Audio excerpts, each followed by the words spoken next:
Hey guys, welcome back to TechMan. Today, let me show you how to disable subtitles on Crunchyroll.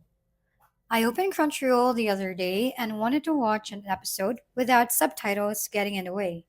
So I log into my account on the website and pick a random series just to test the settings.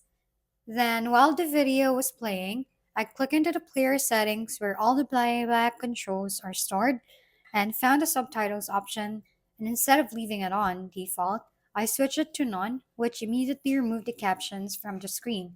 And I also checked the alternative method by going into my profile settings, opening preferences, and toggling off closed captions there just to make sure it stays disabled across videos.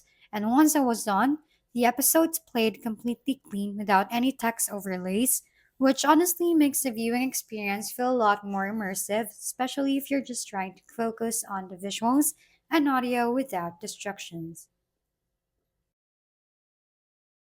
If we've been helpful, kindly give us a thumbs up and don't forget to hit the subscribe and bell button for more contents.